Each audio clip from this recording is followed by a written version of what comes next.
start to the show there right now as the live video starts. It's Noel Nosey Johnston here coming to you live on the Community Sports Show for the Wednesday night midweek show for the Perth Swan Cricket Association, and I'm feeling slightly outnumbered here tonight. I've got a couple of men in black. I hope they haven't brought some creatures from far-flung places with them, because it's David Peace. Welcome back, mate. Yeah, good to see you, Noel. It's been a while, but back up and about now, ready to go. So. And you brought a friend, Paul Lohman. Yeah. Hey, Nosey. How are you? Hey, buddy. Long time no see. Long time. Well, a month at least. Give or take. It feels like forever. Welcome to you all, wherever you are. I am Noel Nosey Johnston, and you're here on the Community Sports Show. Big shout out to everyone that's joined us over the last week or so. Growing numbers all the time. We are just 50 shy of 6,000 global followers, fellas. Ooh, that's pretty good. I don't want to put it out there, though, because if anyone then drops out, I have to go 51. That's embarrassing.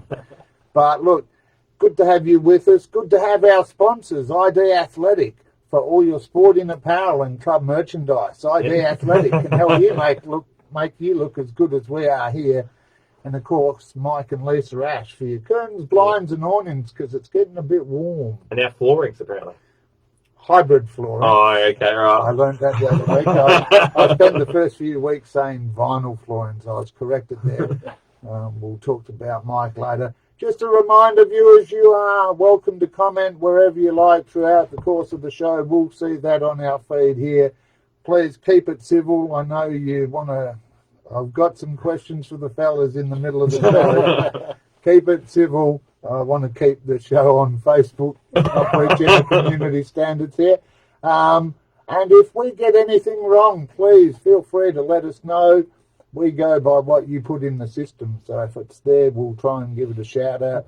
Any milestones, any club achievements, let us know. There's been plenty going on, hasn't there, in this first few weeks? Yeah, it's been going pretty well. Good start of the year. So. Now, for all the viewers out there, they know me, but PC, you were a regular last year. What's your job this year? I kind of look after the cricket operations side, so the fixtures, bylaws, what else do I do? I don't really know. Play HQ. Play HQ. Everyone's favourite. Yeah, play HQ. Do some posts on the Facebook. Hopefully we get a bit of help coming my way with that as well, so which would be nice. It's probably been my fault because of the delay. I've been pretty busy the last few months, but that's pretty much my role. I try to get around to a couple of games each week. I went and saw about 3 or 4 games. Not playing this year? Not yet. We'll see. We'll go. 70 overs doesn't really. It's not float really your boat. Float the boat at the moment. I've been studying as well, so I've been pretty busy. So, but yeah, back on board this week. And Paul Lohman. Hey. You're the unsung person. Everyone sort of blames Peasy for stuff. What's your role in this? It's probably my fault they blame him. But I'm executive officer, basically do a fair bit of the admin stuff as well as look after the umpires. So thanks to some major help from Wayne, Reiki and Glenn Morgan, they get me by. But umpire appointments, things like that, reports, making sure we get as many umpires out in the park as possible. Well, it's been a good turnout for umpires this year. Fantastic. Must be happy with that. Surely. Oh, definitely. The new ones are coming along nicely. A bit frustrating, like clubs would know with players, that unavailability makes it hard, and we're having our issues with that at the moment. So probably 12 or 15 umpires a week not available. So hopefully once we get them all on the park, just about every game's covered. So yeah, I think we'll be covered. We've only had 8 games, don't have an umpire last week. So out of 13 grades, that's a pretty good effort. And again, get everyone out, get everyone available. We'll do another campaign to try to get maybe a few more umpires so we can get 50 on the field every week. Yeah. Because we know in the lower grades it does get a bit hard umpiring your own games, trying to have a scorer, square leg umpire and all that kind of thing. So the more we can do to help get those umpires on, the better. I know in one of the Swanview games on the weekend, the I grade, they didn't have an umpire and there was 4 or 5 LBW. So there was a couple of... well, we'll talk about all the grades and all the complexities, because we've got all the information here on the midweek show for Perth Swan Cricket Association, and we're also keeping our eye on the Australia v Netherlands game at the moment, so don't panic, viewers. You don't have to swap channels. We'll give you score updates at them as we go through the night. we just want to kick off with a couple of thanks. As always, nice to appreciate those who do some work for us, as you mentioned, guys. Weasel last week in the show. Hopefully we'll be out of here before 9 o'clock this week. Carlisle Cricket Club hosted me. Well, they didn't host me. They hosted Booney, and I came along for the ride.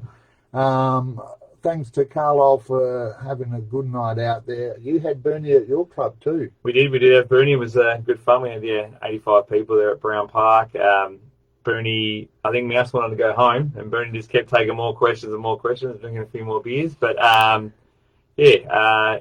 had some good stories about Swampy. His mate Swampy. He loves Swampy. And didn't really like Dave and Candace Warner. That's all I'm going to say. I wonder how we feel at the moment about Warner. He's going all right over there at the moment. But yeah, he doesn't hold back, does he? No, he didn't. No, it was good fun. So. All right, now, viewers, we do have a competition to give away an autographed David Boone picture framed. Go for it, yeah, Tracy. right. We're getting it out just to remind everyone at home. We've actually got this autographed. It is genuine, no COA, but I will take a lie detector test to say I saw him sign it. You can win that. Check out our post and add that to your collection. I've got mine up on the top shelf there addressed to Nolsey. So you can have yours for your collection, viewers. Just go to our competition post there. Fellas, we were talking off air. We've got a new bloke on the mic this year. You noticed, obviously, yeah. Having a great impact there. Donnie Bell, big thanks to him. He's bringing viewers in. A big booming voice. He loves the moment, doesn't he? I'm getting used to it. I think the fielders, though, if they put one down, they know, is what I'll say. If you're on a broadcast match, my advice, don't drop the ball in Donnie Bell's direction. And speaking of last Saturday, a big shout out. We are global. I said that before.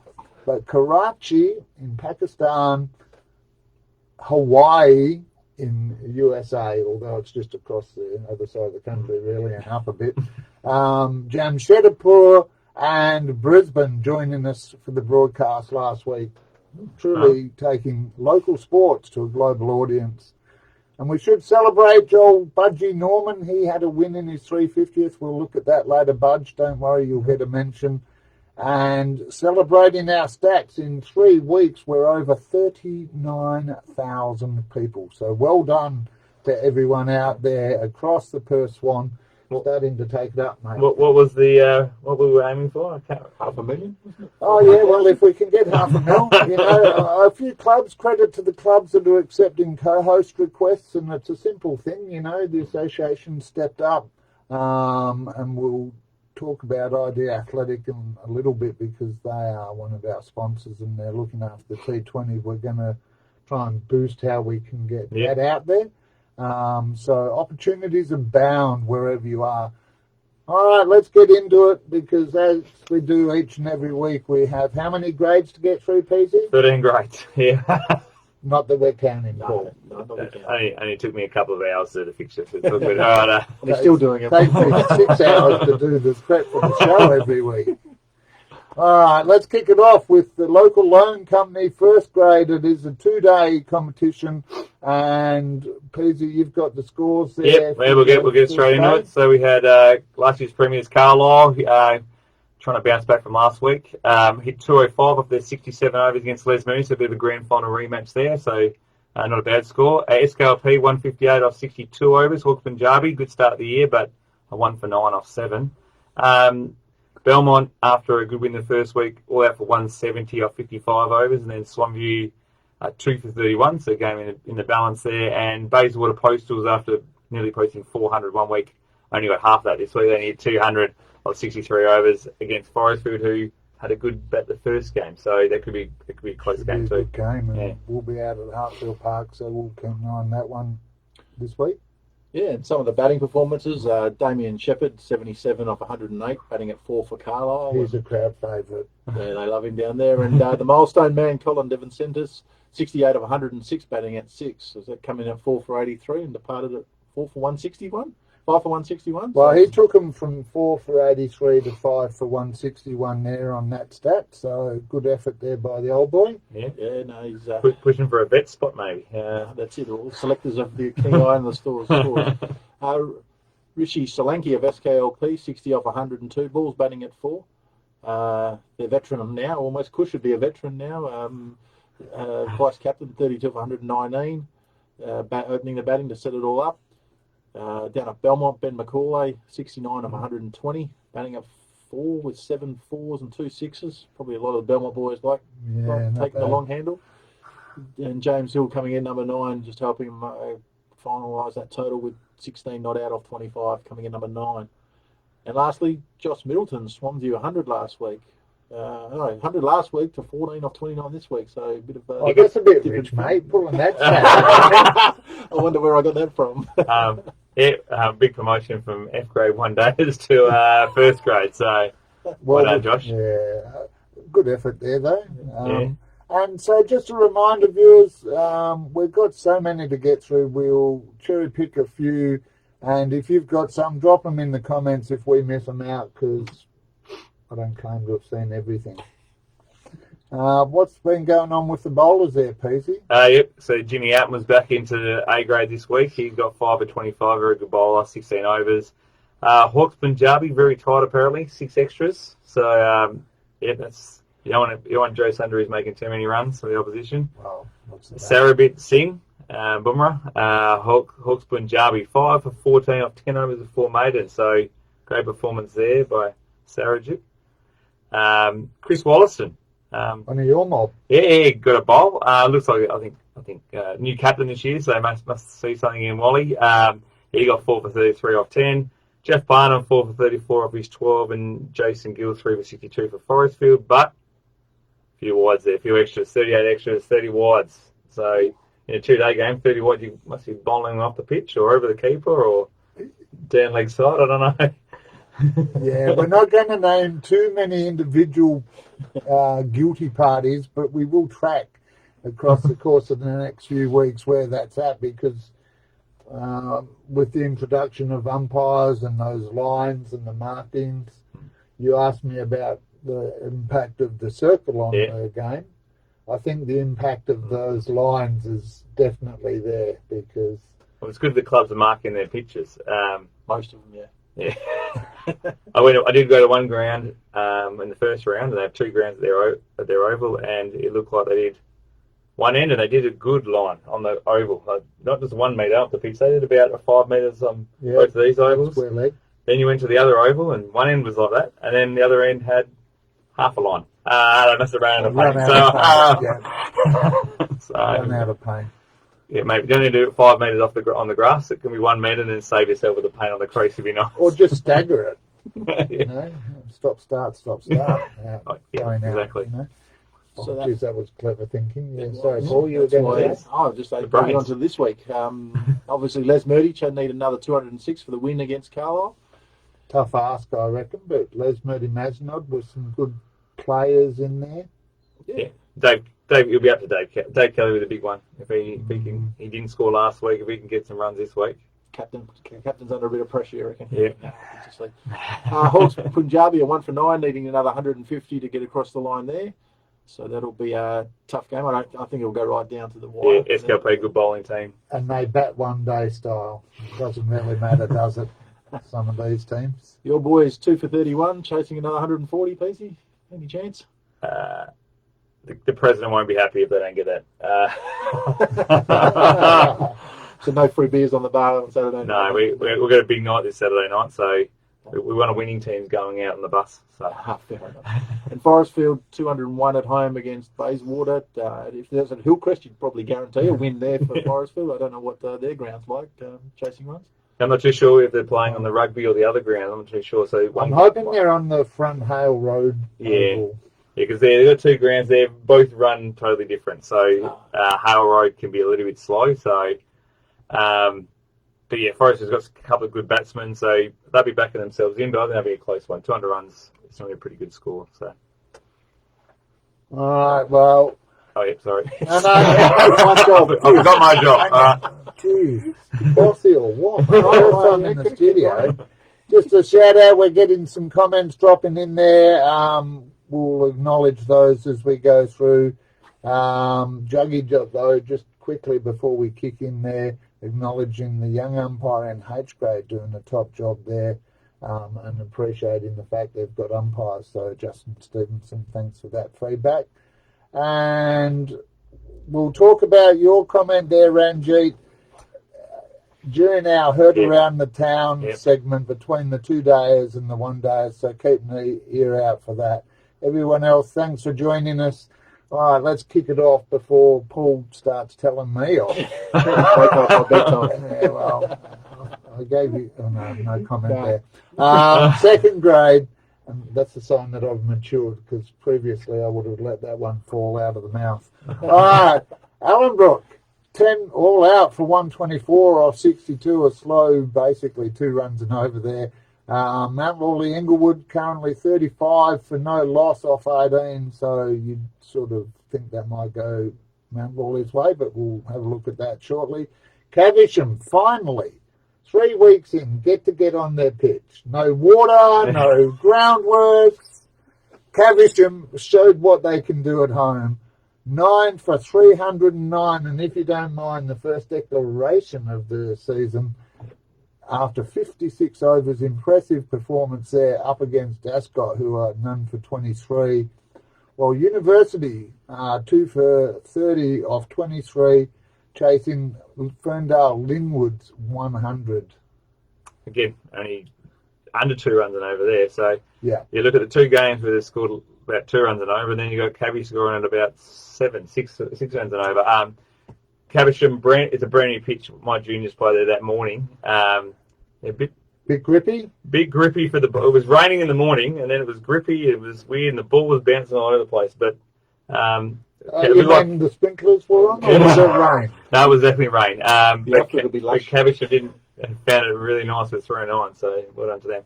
Batting, we're going to have some good batting performance. We'll go to that game. Matthew Cameron Sims 139 for Caversham, so great score. He wouldn't have taken very long to score those 139, I'm sure.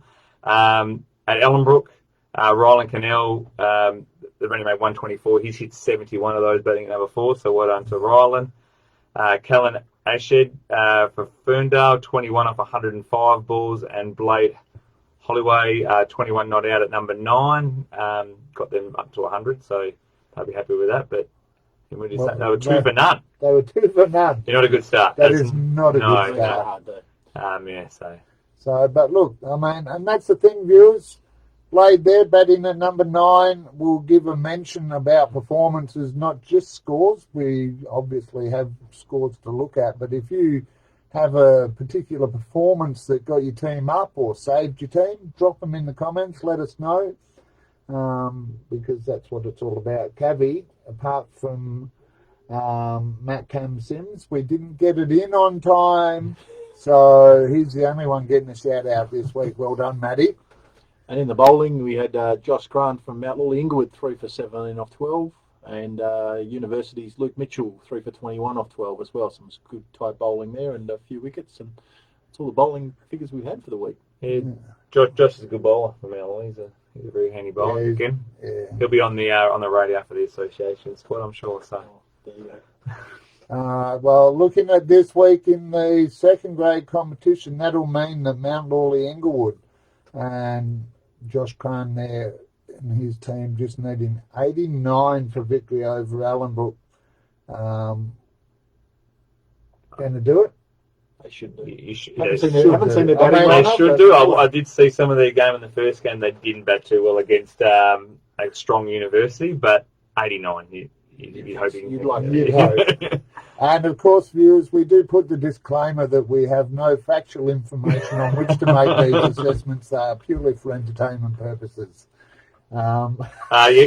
University needs 71 runs. They're 2 down. You think they'd get that, but again, that 21 from Blade could be the difference getting them to 100. You never know, but I'd say University. Well, University pushing hard. They're pushing hard for a first grade spot, that club. So, definitely. Yeah, And 287, a bit of a big ask there for Ascot. Do you think? I think so. That's a tough ask. Yeah, they got some good batsmen there. It's just a matter of if they can get away to a good start, which they've obviously have with them losing a wicket. But got to continue that on for at least the first couple of sessions. Yeah, good luck, Ascot, is what I'll say on that one, realistically. And for those wondering, that community sports show comment wasn't me. My hands are here. I suspect that was Neil Weasel Worsley doing the rounds up there in Kalgoorlie. Big shout out to you, Weasel. We said he would be watching. All right, third grade.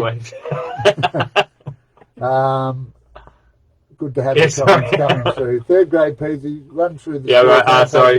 This time. Les Moody batted first. They hit 174 off their 63 against SKLP. SKLP 1 for 13 at stumps.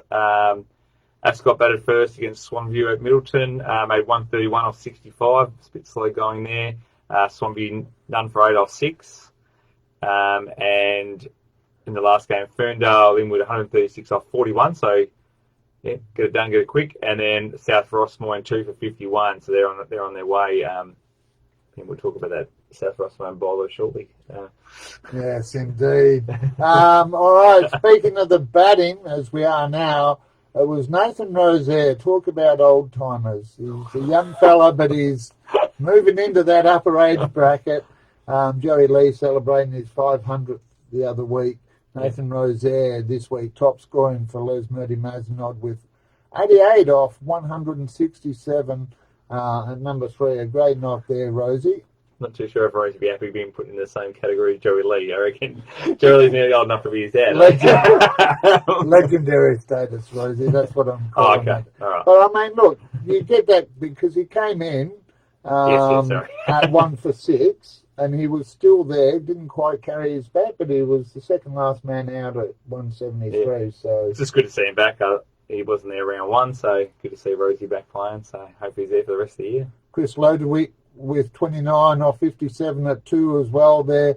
Unfortunately, Ascot, we don't have any details for them, but we do know that Alex Brickcliffe had 32 off 69 and Shabaya Jury had 35 off 56 to get Ferndale Linwood, I should say, to none for 61. A handy start there for them out of the 136. And the last batsman we'll mention, Dasarath Pandya, 24 off 39, coming in at number 8.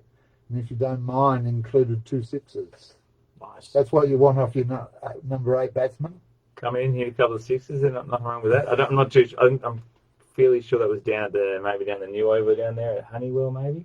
Honeywood. Honeywood, yeah. Yeah. I think it was, yeah. So not too sure what the size of that ground is, but 2 sixes on any ground's a good job. So that's it. And for the bowling, the Southern Rossmoyne Kusan Udaraj, is that right? 7 for 5 off 7 overs. That's a pretty handy effort. With that is what the numbers maidens tell us. Yeah, 3 maidens, 1 bowled, 1 stump, 1 LBW, and 4 catches. So that's a pretty fair effort. Yeah, he must not open the bowling because I got number 61. He must have come on and clean up the middle order, and he didn't have to bowl to Pandya who hit 2 sixes. So, but good start. That's 7 for 5. Yeah, that's going to put you up there for the averages for the year. Yeah.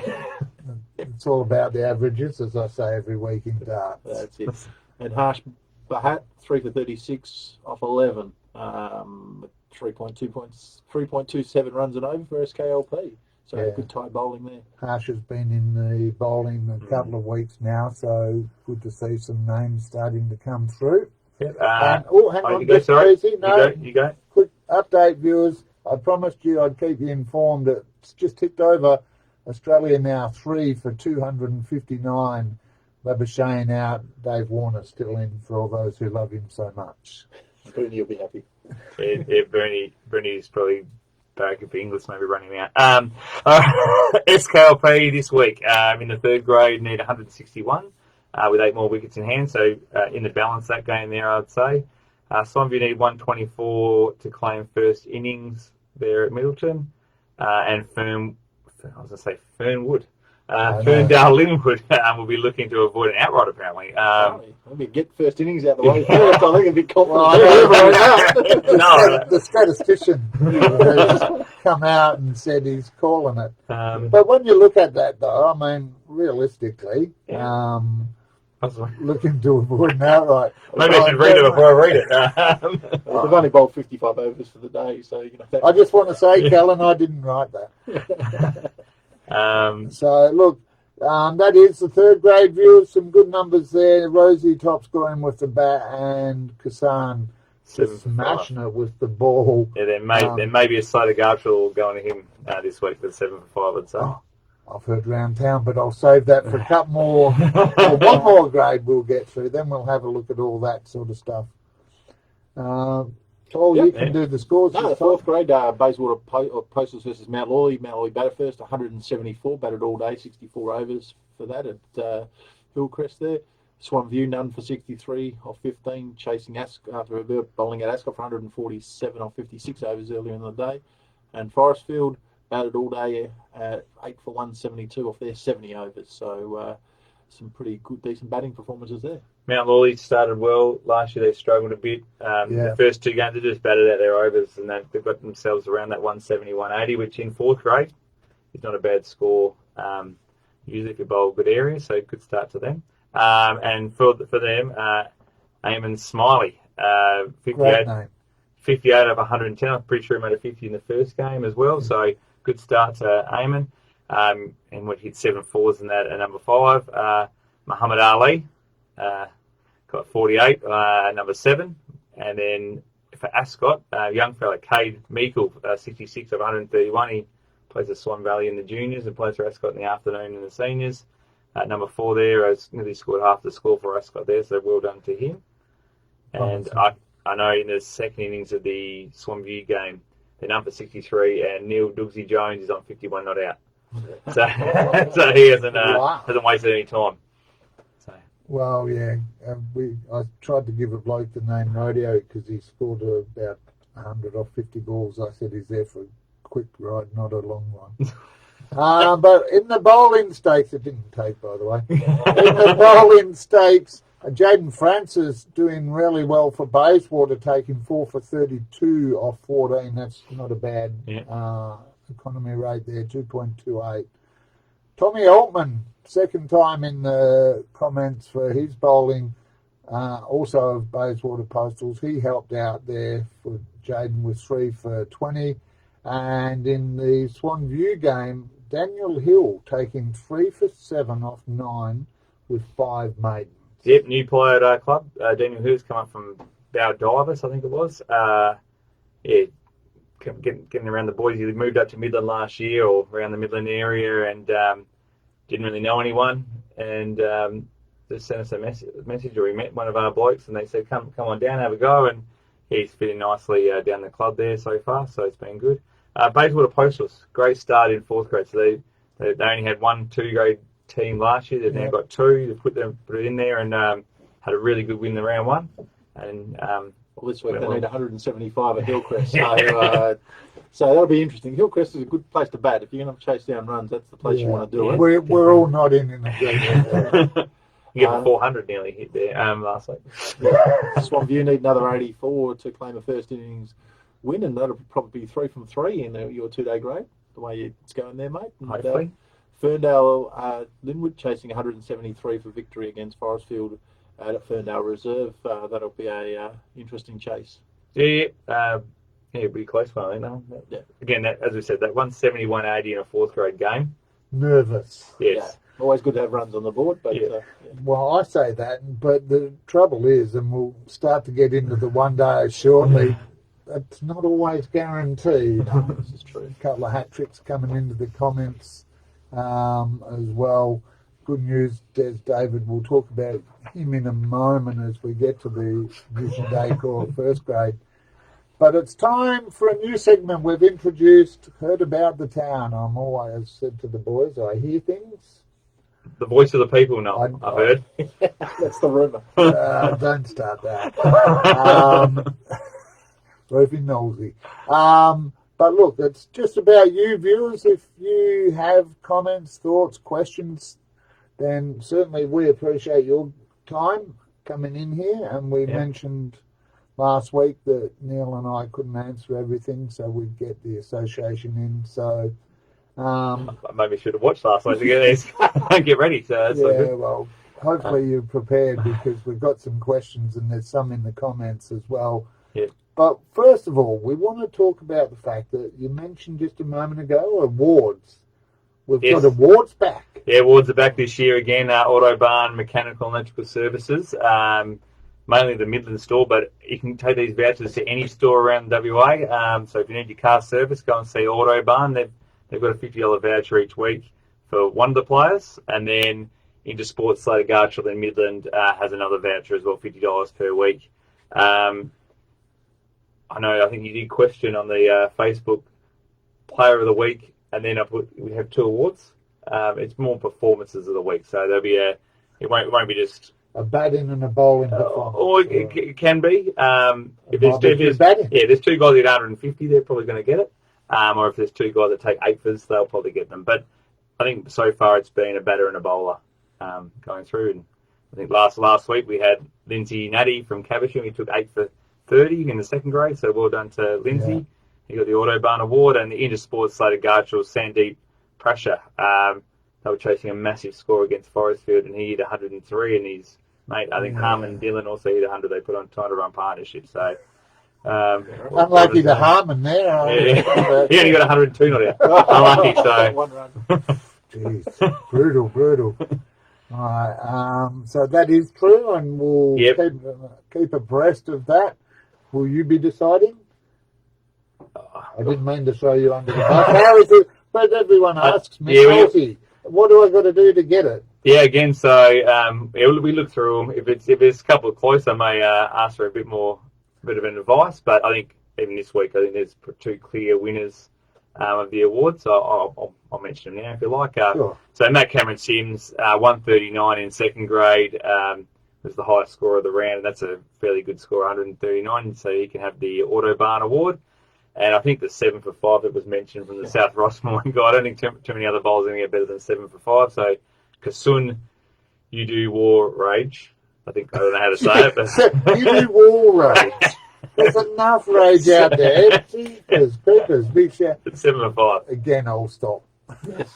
I think you mentioned last week. Little origin. 21 mispronunciations during the night. Well, there's one for you already. So.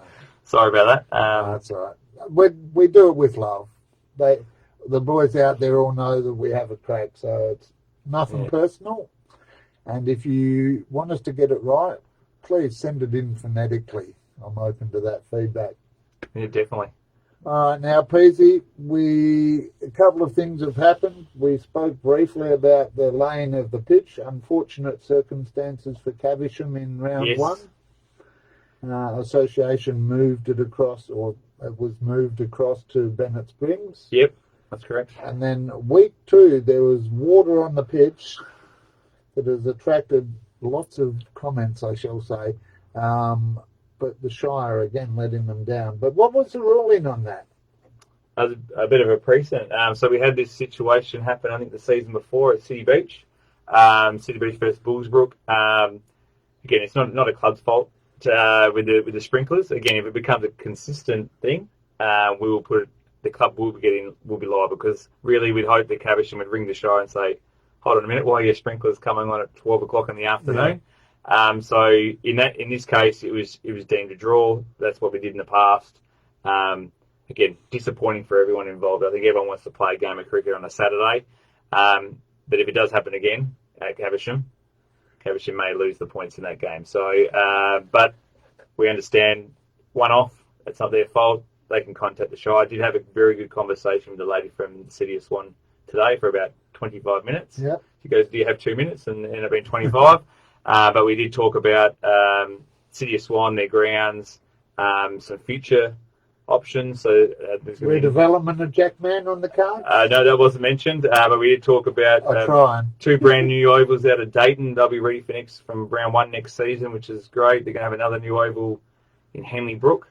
So that hopefully will help grab them out. And then hopefully by opening those 2 ovals up, that what it will mean is SKLP won't have to travel out to Linthorne anymore. They'll be able to play at one of those grounds in Beachborough or Caversham area as their third ground. Yeah, so some really good conversations there. We also, I don't know if some clubs would know about this, City of Swan decided that they want to do some ground maintenance between December 18 and January 20 or something like that. We had the conversation with them today, and they've actually got a schedule.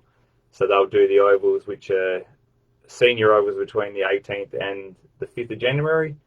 And then they'll do the overs, which are junior or non-cricket overs. They'll do them in the January period, which will then mean there'll be no effect on the cricket grounds, hopefully. So, be a good conversation. Hopefully, that conversation Building bridges. is the same conversation as with the operations team, and then that all gets sorted. So, well, and it's like any arm of the government. You talk to the person who's in charge who gets overwhelmed by emails, doesn't pass it down, and the truck's out there spreading seed everywhere it likes. What else is on the association radar? Got a couple of points. Yeah, got a couple. So we mentioned earlier, so ID Athletic, one of our sponsors, we've got the ID Athletic T20 competition coming up. It's been well supported over the last few years, and hopefully we can get a few more new sides into it. It starts it's on Tuesday afternoons at 4:45, so hopefully people can knock off work. No lights are required. We play between 4:45 and 7:15. Knowlesy broadcasts the game each week, which is great. We're starting on the 12th of December, so we'll play a game on the 12th, 19th, and the 9th. I should write those dates down. And then we'll get into the quarterfinals, semi-finals, and grand finals. It's $100 to nominate a team. There is prize money at the end for the teams who win and the team who's runner-up. And for clubs, all your players don't have to come from your club. So if there's a club down the road that can't get a team, you can always grab a player from there. I know Swanview's Matt Lolly comes and plays for us each year. We've got a couple of other guys that do as well. Or they can come from another association as well. So if you've got a mate who plays suburban turf and they don't run a Tuesday competition and they want a game of cricket, you can get them along as well. So we do have a suburban turf club, High Wycombe, who plays in the comp, and they're putting 3 teams in this season. Wow. Yeah. So, which is good. So we're hoping that we can get 16 teams at least, minimum. Wow. But we'll see. We'll see how that goes. And the next one, the other comment was the association team. So we had a conversation at the end of last year with the guys who played in the senior side. The seniors have been pretty close the last 2 years. So we've had 2 losses. We lost all 3 last year, but and one was awful. But that's like me saying I'm close to a 180 when I hit 3. No. Just next to it. No, but both seasons we've lost 2 games, both with less than 9 balls. So you hit that extra run, you take that extra wicket, and the game, the result goes the other way. So we're not that far away. We had a squad. We tried to get 20. We asked 20 players last year. We probably got half of those. So we got 10. Then we had to add the rest of the squad. We had to find 5 or 6 other players. If we can get the best team on the park, I think we can definitely take it up to them. So what we're going to do this year, we're going to contact all the club captains. They have a better understanding. Me and 2 other people probably don't have the greatest understanding of all the players across the comp. So we'll ask Weasel's one, isn't it? Weasel's one, definitely. So he'll be in the, me, him, and probably a couple of others will be involved in the final makeup of the teams. But at the start, we're going to try to get the club captains involved and ask who's the best 3 players of your club, who are the best 3 players you play against. So then we can get a list together. We'll probably have a catch-up in November, catch-up in December, and then in January as well. That was one big thing the senior boys were saying, they love playing it, but they just actually want to know each other a bit better. They want to actually, rocking up and going, obviously, what do you do? Do you bat, bowl? Do you field? I'm all rounder, mate. I bat at 2 and I open. Yeah.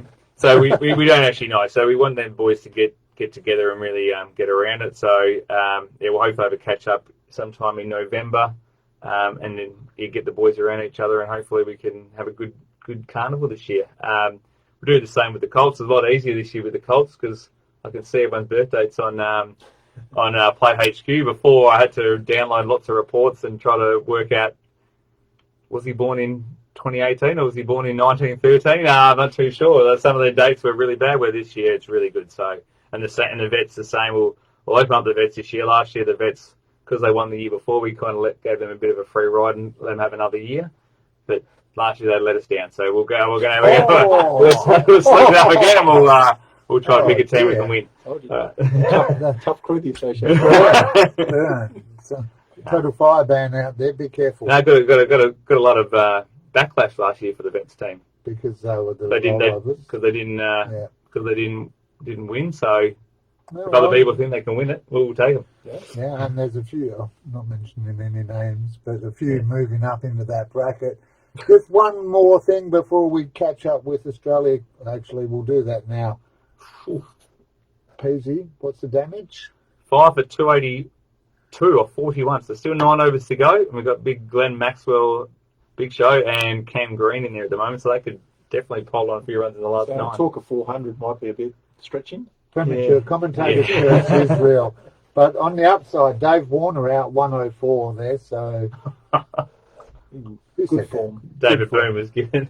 Yeah. Listen, Voodooed all that. All right, before we move on into the one-dayers, just a question. We've got Ranjit there asking, and we'll see it in some of the one-day competitions. Yep. We've got a few new clubs in, or a new club, and we've got a couple of changes to gradings, etc. If it gets halfway through the year and there's a clear sort of dominance by one that they maybe were undergraded, shall we just say, and I'm just speculating there, that's my word. Yep. Is there any sort of thought process from the association perspective, given what happened last year with G and H grade / I grade, to a rejig of the lower grades later on? Again, all right, so there is a bylaw which allows us to make a executive decision. Again, at the moment, it's a very small sample size, 2 rounds. Yeah, of course. If we look last year, Scarborough lost their first 2 games in G grade, then won the next 17. So you may be unlucky round 1, you're missing a couple of players. We did see, I think, one of the games, City Beach didn't get a big score the first round, the second round hit 250 or something like that. So, again, we'll have a look at it. We probably wouldn't wait till mid-season because mid-season it's very hard to change the ladders, fixtures and so forth. But say if it gets to round 4, maybe, and if a team's hit rolling teams for less than 50 every single week or hitting 300 every single week, we definitely look at it. But I think, 2 weeks is probably a little bit too premature to jump at. Oh, no, just putting it out there. But there is a bylaw there could bring it up. So, again, last year I think we were very, very lucky. I think the one-day grades were very close and everything worked really well. This year, trying to slot teams in, brand new teams, and then when clubs bring another team on board, where do you put them? And I think that's probably one of the hardest things with grading. You kind of go, oh, they were playing 4th grade last year. Where do we put them now? But then you also don't want to disappoint the teams who the team. There. So there was, I think there was 1 grade last year. When you get down to, I think it might be an E grade. If you didn't make the finals in E grade, you all got relegated. And then clubs go, oh, what happened? And then the same, I think it was in F grade, did the same. It was just because we had to slot some teams in because a good example, Hawks Punjabi have got a second team. They gave us a 12-month notice. They said we're going to have another team. They're going to be fairly strong. But there's no use us going, oh, sorry, Hawks Punjabi, you've got to put that in I grade because that would have been ridiculous. So we had to sit them in the C grade, some other teams in the C grade and E grade and D grade, and then that just pushes everyone down. Hopefully it evens out after the first few weeks. Hopefully there's not too many players. Hopefully if the clubs have multiple sides, they're doing the right thing. And if you play a guy in a lower grade first week, then you'll be like, well, this guy's well too. A he's got nosy ability. He can go up, or vice versa, can go down in their teams. But we can't tell teams where to select players either. So if teams want to have one team finish last and their bottom team finish top, that might look a bit floggish from every other club, but we can't tell them what to do. So that's just no one does that, do they? All right. And on that note, so Pratik, thanks for your question. Ranjit, thank you for your question there. All right. It did have one also. There was one comment we talked about beforehand. It was about minimum overs. Yes. Yeah. So that's a very good thing. There's probably 2 things with that. So, one, you have to play 20 overs in the second inning. So, again, don't get to 15 overs and go, oh, why don't we just call it? We've passed them. It's actually a good. Then, if you pass the score in the 5th over, hopefully you don't. Over the grades aren't that. But it's a chance for a team to give a couple of guys a bowl, or maybe batting wise, you can go, I know last week he hit 100. We're only chasing 30 this week. Why don't we give Paul a hit? Paul batted 10 and didn't get a bat last week. So it's a good opportunity to that. But and the umpires are there as well. We want them to get some practice out in the middle. And if teams are whinging that they're only getting 20 overs, there is positions in the 2-day cricket. So you can put a team back in the 2-day cricket and you can play as many overs as you like. All right? So pretty much that's pretty much what it is. So if you go, we only get to play 20 overs every week, well, move up the grades at your club or ask your club to put a 2-day team and you can play as many overs as you like. So there you go. Well, there's your option, viewers. We call it as we are, Vox Pop. It's the phrase you were looking Vox for. Pop. Yeah, voice of the people. Don't forget, come and see Knowlesy when he's broadcasting. Not while I'm broadcasting. People actually do that. People do actually do that. They're like, start talking. It's like, can you not understand we're talking and we're trying to talk over you? Oh, it's a great shot there out to square leg. What's the score? Don't bloody ask the scorers. Or more importantly, check out Play HQ and live score. That's another point, but we won't tackle that. We would love all the teams to be live scoring. Most have jumped on board. Get in there. Yeah, so it's really good. Definitely, you can sit around any ground and see what's going on. So good. All right, Vision Decor. Well, they're one of our fabulous sponsors. And of course, for your summer heat, keep that summer heat at bay with the great range of curtains, blinds and awnings at Vision Decor, Mike and Lisa Ash. And of course, you can look as smooth as we do. One of the comments there, we're looking good. Well, that's thanks to ID Athletic and their range of sporting apparel and club merchandise. But we can't do it without the support also of Ashby Farrell, White Arch. If you're into real estate, you guys, how many houses you got? Just the one. Yeah. One house for me, that's all. Just one for me, but if you're in the property market, then Ashby Farrell White Arch can help you manage your properties. And Barner Construction, Josh Stork out there at Forestfield. If you want something big built, build it with Barner. All right, Vision Decor, that was a segue into the one-day A grade as we kick off. And some big matches here. These are all results pieces. Yes, all results. So we had Dianella bat first, hit 144. Probably wasn't enough. So Les Moody went out there 4 for 148. Good start to Les Moody, promoted last year and have gone 2 from 3. Last year's premiers had a bit of a disappointing day, all out for 78 in 27 overs. Not a great game there for Coolbinia. Scarborough 183 again. A team who didn't make the finals last year, but have had a good start to the year. A couple of good recruits. We'll talk about them later. Midland, good game there. Played Caversham. Caversham hit 207. Not a bad score. You would take that, but Midland did it in 35 overs, 6 for 208.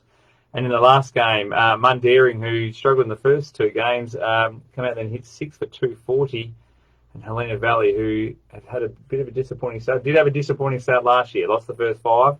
All out for 77, so not a great day, not a great start of the season with Helena Valley boys. Well, they're working hard at Helena Valley. I know that, talking to a few of the players down there. So if you're in the Helena Valley area and want to jump on board with a local cricket club, then head on down to Boyer Oval on Thursday nights. I think they train down there. Great group of people. Yeah, I think Dan Foster's their captain. He's a really good bloke. I think, is he injured at the moment? I think maybe he's missed the last couple. Well, they had a couple injured in the first week with hands and webbing and that sort of stuff. So, look, in the batting stakes, it was Jesse Hupping of Dianella knocking out 30 off 65 at number 4 to support their start.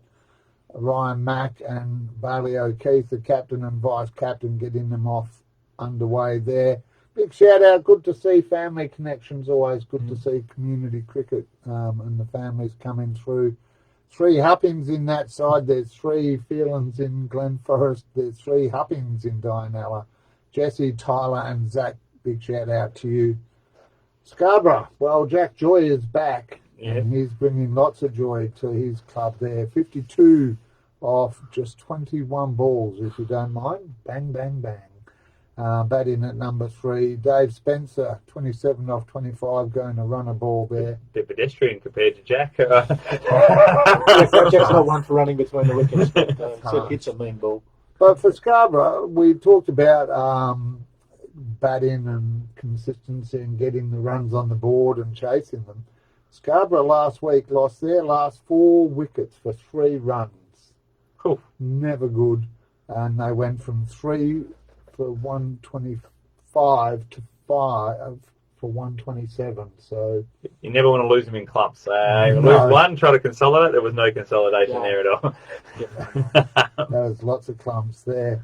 It wasn't pretty, as you mentioned, for Coolbinia West Perth either. They were battling away at 5 for 22. Mandeep Coker to stand out for the team in red and blue with 31. While Krishna Dana Singh of Caversham, he was good in our first broadcast round. He was back again, batting at number 2. He was 27 in that score of Caversham there. And who else we got there? Vijay Ranwar, 49 off at 6. I've upsized it from 14 to 20 and I still can't read it. I need to go back to the optometrist.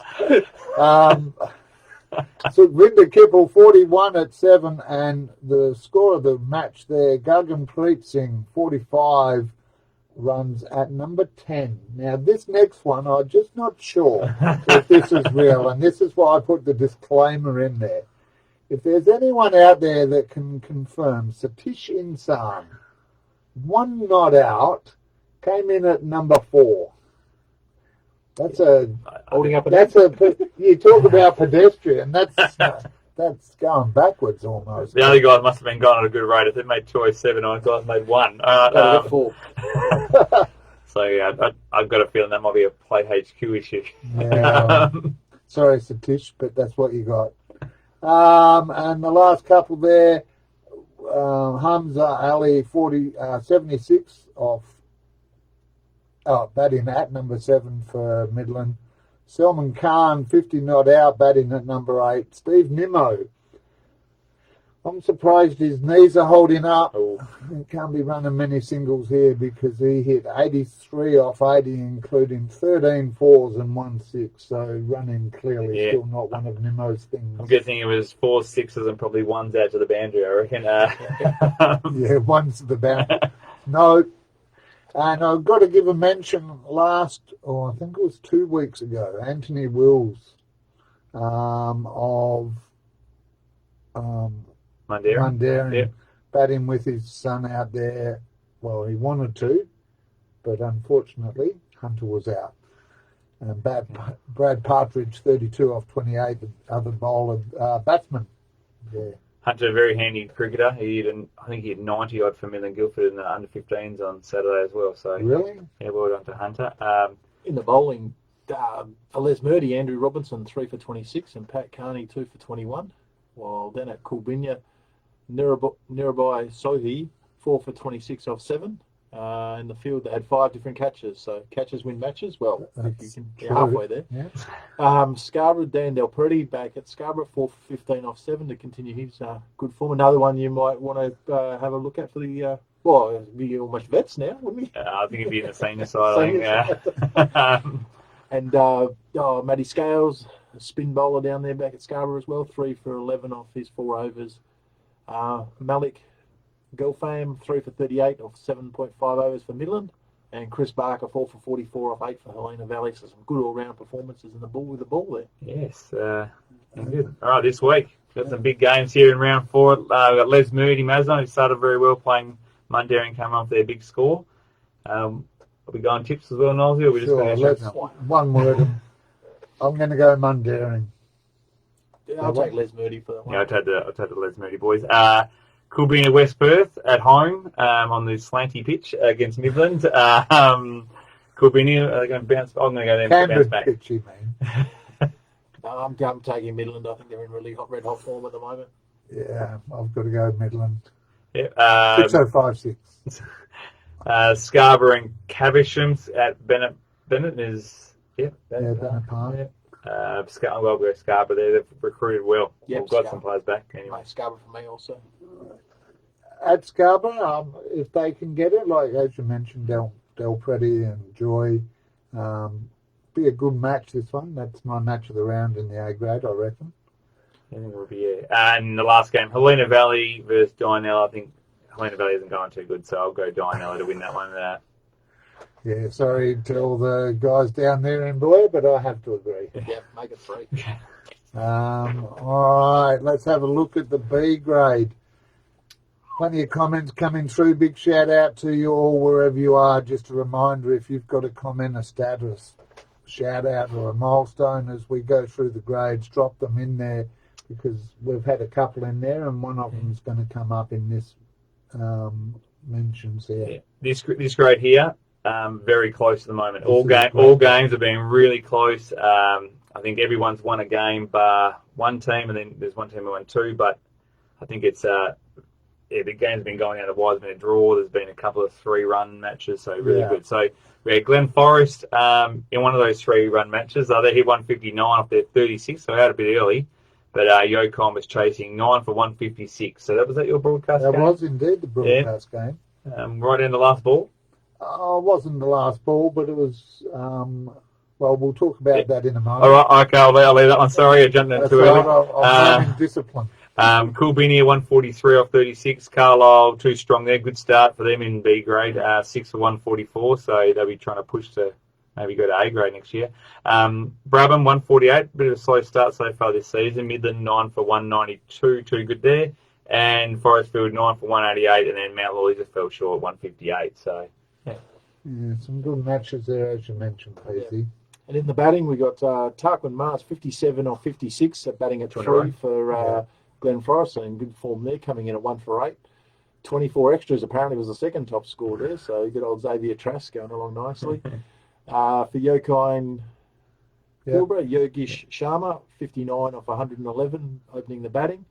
And Abby Joda, 42 off 30, coming in number 5. He's good, Abby. Coolbinia West Perth, their top scorer was Nathan Hearns. He was 29 off 4, sorry. Dave Thompson, 48 off 30, coming in at 2 for 5 was the top score. And before you keep going there, I'll let the first one slide, but that is 5 4s and 2 6s. Ah, 5 So I'm coming in at 5 for 2. Sorry, mate. That's all right. I just want to, Davey there probably going, I didn't think I was in that bad form. Imran Rashid, 32 not out off 40, coming in number 6. And Des David, no duck hat-trick, 25 on 25, batting at 4. So well, Des, he was on the show a couple of weeks ago. He felt hard done by going out for a first ball duck.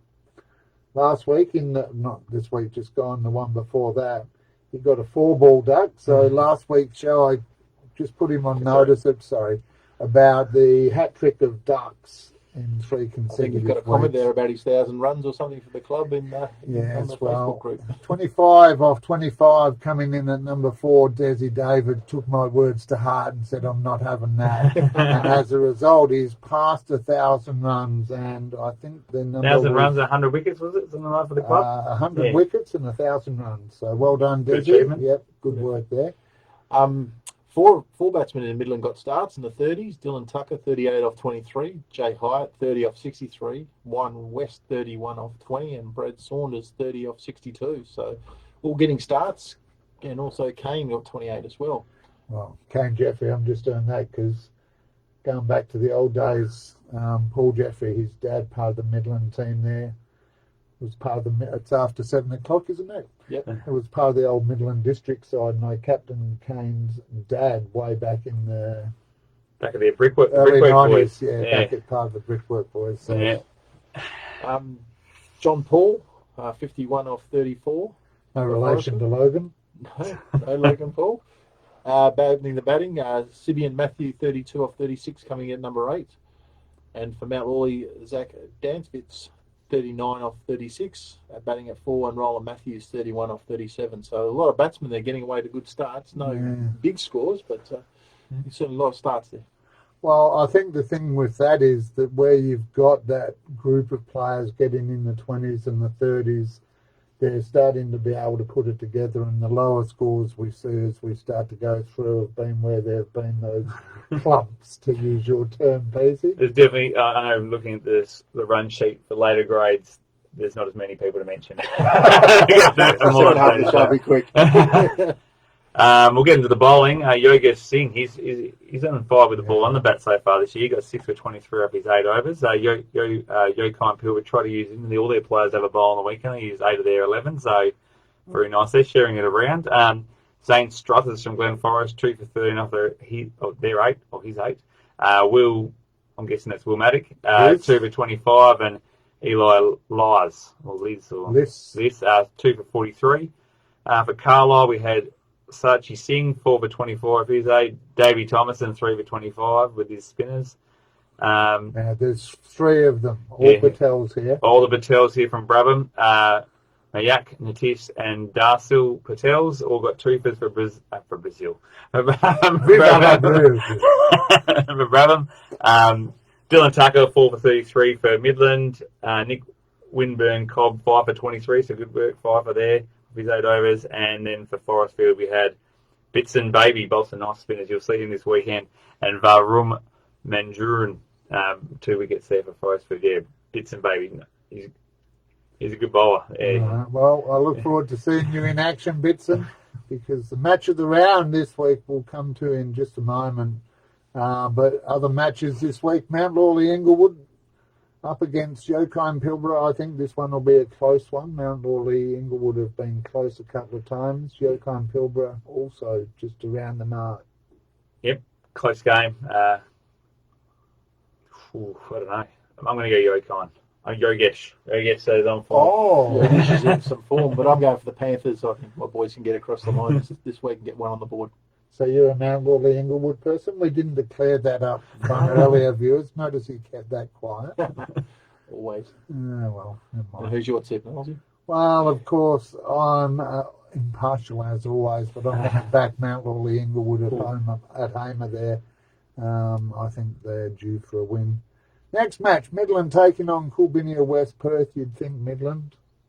Midland home game. Brabham, as you mentioned, struggling up against Carlisle. They're starting to find some consistency there. Carlisle chasing down the 143 of Coolbinia last week in just 30-odd overs. If Carlisle's got the same team, the players, they'll have a win. Yep, definitely. I think they've got some good quality in that team. I'm not too sure if fly in, fly out or... It's always an issue in the one-day grade. Yeah. Well, that's a rider. And the official broadcast match of the week coming to you live on the Community Sports Show this Saturday will be B grade. And we mentioned out at Hartfield Park there under the shade, hopefully on the back oval. Otherwise, we have to park over near Howell Road there, and that's not going to be fun. Not too sure for us, but always seem to switch it up. It all depended on who was the A-grade captain. He'd choose which one was number 1, and then the other team had to play on the other one. So I'm not too sure. Well, James Alexander, if you're online, or any Forestfield guys, let us know where, because they're in first grade. First grade, so they'll be at home already. So whichever ground that's on. Yeah. Will be on the other one as they take on Glen Forest, who have got 3 wins there now, looking in some good form. Got relegated after probably 2 years where they could have got relegated the year before, but they did the right thing and stayed up for the association, but couldn't force them to do it again for a second year in a row. They were always competitive in the top grade. They had a good batting lineup. They just struggled to probably keep teams down with their runs, but good start for them. Got a lot of young guys on that side as well, so it should be a good game. I'm going to tick Glen Forest. I'm your boy Bitson Baby. I reckon he's going to run through Glen Forest this week. You've pretty much guaranteed that, so I reckon he's going to run through them and go Forestfield this week. I can't wait for Donny to call Bitson Baby. All right, I'm going to go the home side there for the record, unofficially, of course. All right, C grade 1 day. Let's roll through this. Hawks Punjabi getting the win over University there, 113, and this is where we mentioned off 17.2 overs. I'm not sure if that's correct in Play HQ, but just a reminder, minimum of 20, please, gentlemen, because there will be consequences down the track if you don't do it. Yep. Scarborough going down to Coolbinia West Perth, the might of Middle Swan, having their way with Cavish, one of the lowest scores of the season so Just far. just a bad day, I think, for Caversham. Bad day out, and we'll talk about that in a moment. Middle Swan 4 for 139 off just 20, chasing down 38 set by Caversham. And City Beach also in amongst the action this year. They're starting to find some form. 4 for 228 off their 37 overs in a competitive close match there. Ferndale Linwood 227 off the 40. Ferndale, first 2 games, hit 200 both games and lost. So, so they're around the mark.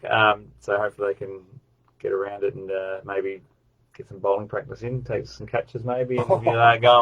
All right. Oh, damn. Talking about that, City Beach, as you said, he didn't play round 1 against Middle Swan, but he's come in round 2 and hit 107 off 84 balls. That's Trent McSweeney with 16-4, so that's a good effort there. Justin Quinn from Ferndale, 85 off 68, so fair going again, 11 fours. Chris Murphy, Scarborough's been playing down in the G grade this year. Looks like he's pushed up to the C grade and continued his good form with a 65. Wade Crom from City Beach, 63. He was the top scorer, I think, the last week against Middle Swan as well. Jeff Hammond, the ex-Helena Valley player, now playing over at Middle Swan, 58 not out, opening the batting. Welcome, Jeff. He definitely can hit a ball, Jeff. I've seen him hit some big sixes in the time. Matt Lolly, 39. At number 3, Dave Russell from Uni, 37. Daniel Sims, 31 from Kulbinia. Balkeet Singh, Hawke's Punjabi, got 30, and they've had a very good start to their C grade start. And Mick Ash was the man from the bat for Caversham out of their 38. He made 30 on 13 of them. Extras was the other 13. And he was there from 1 for 20, and then I don't know, people didn't want to bat with Mick maybe. That was just a revolving door. He was 8 for 30 when he got out. So, yeah. Well, you can see why with some of the bowling performances. Matt Lolly, 4 for 10, including a hat-trick. Trent and Wayne, 3s to Brandon Wilson, 22. Yeah, so I'm not quite sure. to translate that for all those watching at home, subtitles appearing on my screen, but I'm not sure they'll have helped there. Matt Lolly taking, and I got chipped for not mentioning Matt Lolly previously. He's last week, Middle Swan, you didn't have your data in, so I can't mention that he got 100 plus. But this week came in and took 4 for 10 with a hat-trick, including a couple of supporters of the show, Wayne Sowden and Trent Murdoch, part of the victims there for Matt Lolly. 3s, as we did before, to Brandon Wilson for 22, Dave Hallows 24. One of the many Sings out there, 33, Barth with 34, and Tilbrook with 3 for 38.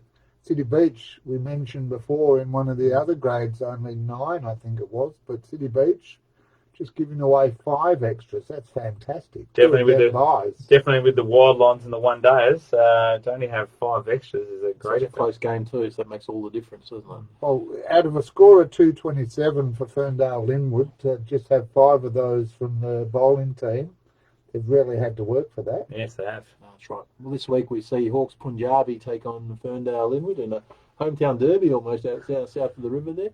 Who do you like in this one, Dave? I think the Hawks. I think Hawks have started really well, 2 from 2, and they'll make it 3 from 3. Yep, I'll just back that. Yeah, sounds good. It sounds good. But Ferndale must be due making 200 twice in a row. Yeah. Scarborough versus Caversham this week. Scarborough. Caversham will bounce back. They will make more than 38 this week, but I think Scarborough will have them. Yeah, and that's Scarborough. Yeah. City Beach versus University, almost a hometown derby. They share the same ground, so they're at City Beach, but this one on the lower ground, so that'll be a good game. Yeah, we'll go City Beach. Yeah. They're in top form, and Kulbinia West Perth take on Middle Swan, which is probably the best game of the round in the C grade. Well, I'm already committed. Yeah, you're a Middle Swan. You can't go. You can't borrow to It's all the way over there. No, the Middle Swan 78. I'll say Middle Swan's going to win. They're in some form at the moment. I'll take the Kulbinia boys first. Just to be different. I like it. I'll take a 6-pack on that.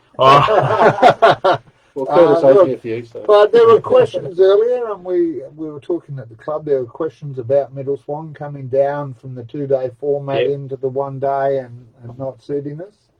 One thing we didn't mention there, and I'm going to be cheeky here, I heard about the town in that game A certain player retired hurt because he may have stumbled and fallen onto his own helmet and taken himself out with a gash. Oh. I won't mention names, but you know who you are.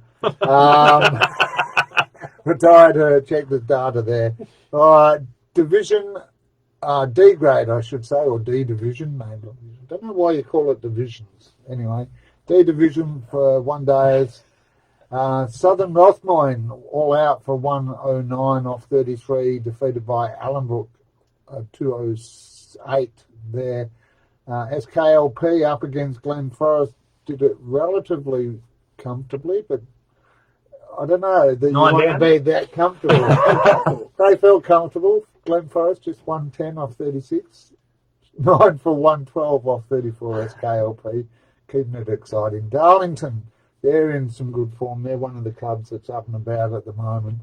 6 for 272, defeating Belmont all out for 84, while Bullsbrook, up there, the most northern club in our competition, they got a win as well, 8 for 158 over Dianella, 9 for 133. And in the batting there for Darlington, Wayne Turner, 81 off 67, batting at 3. 8 4s and 3 6s. Quick learner. Bailey Saunders from Ellenbrook, 65 off 60 at 3, 7 4s and 2 6s. Not sure we're going to mention this one, are we? No, it's in the notes. Must be right, but unfortunately Sean Saunders got a golden duck on Saturday for Ellenbrook, so unlucky there, Sean. Andrew Shaw, Darlington, 56 not out off 36, batting at 7 with 9 4s and a 6. Riley Watson at Ellenbrook, 52 off 46 at 4 with 5 4s and 3 6s. Old Gerard Brulesbrook, 52 off 56. He'll be up and about opening the batting down there. Craig Johnson, executive member. So 2 executive members fighting against each other. 38 off 44, batting at 7. Good to see John O'Stir going around. Must be coming up towards his 600 game by now. Lockie Warlow at Glen Forest, 25 at batting at 4, and Callum Haynes, 21 with 20 extras as well. So those extras costing a few teams. Yeah, very much so. And the bowlers there, Peasy? Yeah, the bowlers are Belmont. 36 extras by Belmont. That's if you've only got 84 runs, 30, you don't want to give 36 away to the opposition, so you're not too good there. Lovepreet Coker from Darlington, 3 for 17 off 6 overs. We had Cade Burris from Darnell, 3 for 25 off 8 overs. Only 7 extras there by Bullsbrook, 5 wides and 2 no balls, so well done to those guys. Fred DeLacy from Bullsbrook, 3 for 19 from 8. And Rashmi Gorasia, 3 for 23 off his 7 overs. Some good matches there. Good tight bowling in some there. And speaking of which, Brandon Girardi, you just mentioned, dropped a comment in there. Jono bowled an absolute treat as well. So thanks for the feedback there, Jura. Former Middle Swan boy. He came from Bully and New Shade down to Middle Swan. Yeah. We miss you, Jura. Come back. I think he's one of those. I think he's the president of Bullsbrook. I don't think he's coming back. He's also probably hard at work on the PSCA website at the moment as well. So updating all that. So. If someone can give him a bit of guidance, maybe might be good. All right, heard it here first. New website coming. This week in the matches, it is round 3 in the D grade. Darlington v Southern Rothmoyne. Darlington for me. Yeah, Darlington. I think they've had a good start of the year. Yeah. Way to go for the Southern Rothmoyne boys. So yeah, Darlington. But Alain, when you look at it, and this is actually while we're in this grade, and I've got you 2 guys. Yes. You mentioned proximity and local derbies. In this grade, you have Bullsbrook, which is 40 k's north of Perth, playing Southern Rothmoyne, who are 40 k's south of Perth. Can the association get any more expansive? I know we're spreading out. And we did give them round. I think they were round 1 against each other as well. So it was just get the bus out, get the boys around each other. That's a trick, though. I think we did knock back a club further south than that as well this year. So so it could have got a lot worse. I think they're playing games. When someone looked it up and it said, "Oh, it's in the city of Kwinana," I was a bit like, "Oh, but it's right on the border." So we're willing to take them on. Some other competitions may not be as willing to take on clubs, and per Swan. We just want to see guys playing cricket out in the park, and we'll help them out where we can. Yep. Again, as you said, probably unlucky that Bull and South Ross aren't in the same grade. I think I'll trade out there once or twice. Yeah, again. Bus trip. Yeah. Dianella versus SKLP. Local, semi-local derby here. I'll take Dianella. I think they're at home. They're in pretty good form. Well, actually, they lost last week, so they're not really in that good of a form, but I think they'll bounce back. Yeah, Dianella at home. Let's do that. And I'm going to sit on the fence and call it a draw. Glen Forest up against Allenbrook in D grade here. Glen Forest, I don't know. Yeah, Allenbrook's won their first two. Hit China both games. I think. Sean will bounce back this week after you've thrown him under the bus. That was their team. They dropped down. They were pretty competitive in fourth grade. They dropped down to D grade, and they're a pretty good side, Allenbrook. So. All right, and Belmont v Bullsbrook, and we'll call this our last one because mindful of time. Bullsbrook. Bullsbrook. I don't know. I think the road trip to Belmont, I'm going to go Belmont. They all fit in Megan's car, can't they? Chuck them in the trailer. Okay, E grade. E grade. All right, here we got South Central District, one of the new teams in the competition. 2 for 244. Very good score there. Against Maylands 106. Good performance there. Helena Valley had to forfeit, unfortunately, against Midland. Hopefully, Helena Valley can get a couple of players and get back, because it's a bit concerning. We don't want teams forfeiting in round 2. Dianella 146 were too good for Brabham, 111. And good high scoring game here. Carlisle 9 for 220. Mundaring just fell short, 9 for 205. So 39 overs there. Good chase. Not quite enough though. And in the batting stakes, it was Sunil Dogra of Southern Central Districts. I have to say that slowly. If you don't mind, 111 off 112, and just 9 fours and 1 6 there for Dogra. Ryan Waters of Mundaring, 74 off 63, going bang bang at 3. Matt Gray of Carlisle, 58 off 44, also in for a short time and a fun time, as was Duncan Rickard, 53 off 34 there for Duncan, 7 fours and 2 sixes to his name. Ray Brown, an old name from years gone by, maybe a young fella, I don't know, but I remember a Ray Brown long ago. Ray Brown at Swaneth played for you, Yeah. Oh, that was Jeff Brown. Swanview, that was Jeff Brown. Ray Brown played out at Swaneth, but it's totally different goal, I'm guessing. Anyway, moving on. He got 44 off 50, and Shamil Fazil of Dianella, 37 off 48, opening up there for Dianella. Good performance, Shamil. Ryan Waters, his old man was a legend at Mundaring, so it's good to see the next generation coming through at Mundaring as well. And in the bowling, 49 extras by Maylands, including 18 penalty runs, presumably for a long over rate. Probably get 3 overs short in their overs. The umpires pinged them for 3 overs. Again, you've been hit for 244, so I'm guessing they were chasing a few balls. Maybe there's no fences around. Could be, but in the corresponding innings, South Central bowled 45 extras of theirs, 40 wides and no balls. The umpire was pretty red hot on that. Good work there. He's getting paid per call, that, right? Exactly, yeah. $1 a call the way it's going. It's not how it works, For Dianella, Sobrik and Mahesh Warana, 4 for 18. Apologies for the pronunciation. Off 7. Mangi Bra from SCB as well, 3 for 21 off 5, and Ray Brown with the ball as well, 3 for 44 off 8 to tap off his runs. So good all-round performance there. You know how we were talking about Australia not getting the 400? They might. Glenn Maxwell was on 95 off 39 balls. It's just been going berserk. Obviously, Pat Cummins is just feeding him the strike, but yeah. 6 for 381 with, what's that, 8 balls to come. Wow. And one of the Netherlands blokes brought up his 100 with the ball, so 2 for 107. And he's still got 2 balls to bowl, the poor fellow. All right, this week we got Mundaring versus South Central Districts. Bit of a trek. Yeah, another road trip. I think Southern Central Districts, I think we don't know them yet, but based on their form in the last couple of matches, I'm going at home Southern Central. Sounds pretty good to me. Carlisle versus Brabham. Carlisle. Dianella, Helena Valley. Dianella.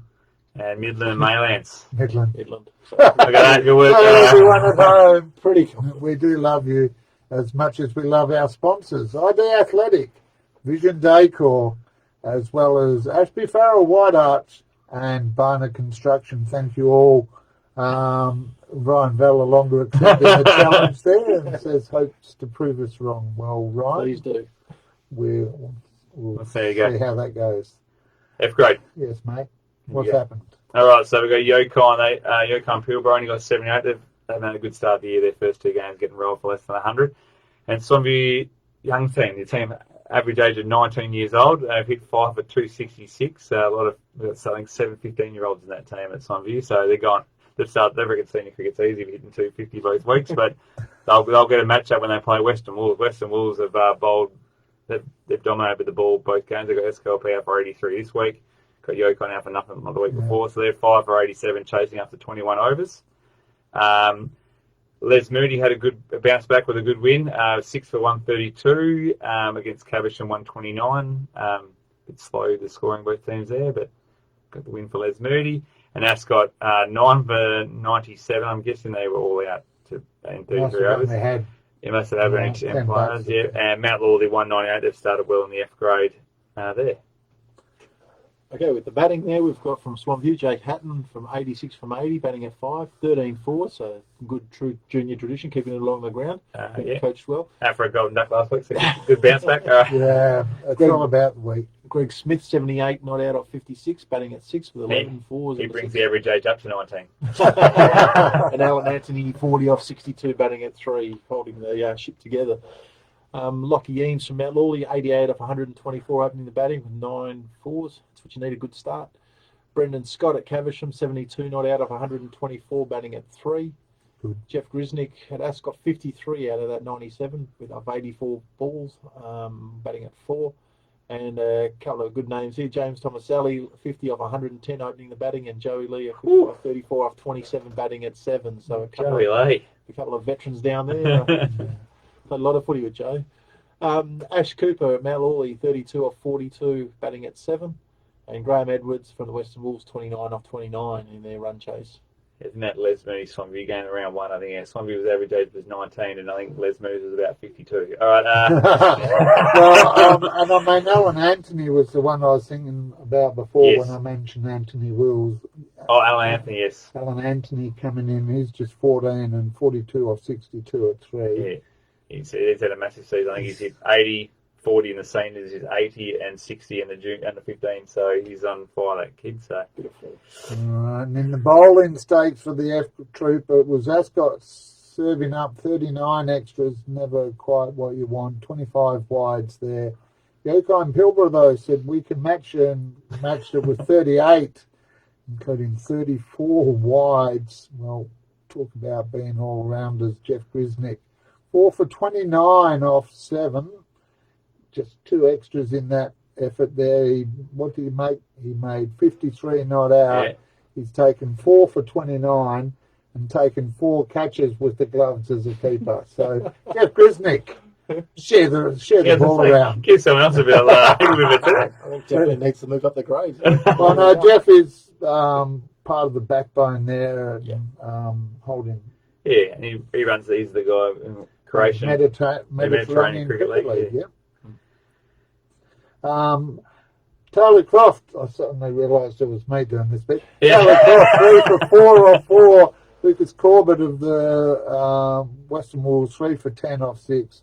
Parip Harani, 3 for 15. Chris Johnson, 3 for 18. And Basharat Khan of Mount Lawley Inglewood. All the threes there. Basharat was 3 for 30. And this week we've got Mount Lawley versus Yukon Pilbara at home. There, so Mount Lawley, I think, for me again. Yeah, I'll go Mount Lawley. Yeah. Ascot versus Swanview, so you'd have to go for Swanview on that current form there. Yeah. Les Moody versus SKLP, which promises to be a good game, but I think Les Moody there. I think that'll be at Mazenod as well. Yeah. So, yeah. Caversham versus Western Wolves. At the moment, you'd probably back the Western Wolves at the moment, their bowling form. Yep. I reckon Western Wolves are the favourites in that grade, I think, at the moment. Yeah. And bad news, Australian fans. Maxwell out. Not sure what he made there. 102. Really? Yeah. I got his 100, yeah. Still a bit of work to do to get the 400. 7 off 3. It's doable. Yeah, All right. delete 2 for 150 off 10. That's a big day. G grade. One day as we had Brabham 203 versus Dynell 8 for 149. University, a nice score there, chasing 66 for the Bayswater Postals, 1 for 87. Scarborough, big score, 6 for 239, too good for Caversham, 6 for 116, so they bettered out their overs.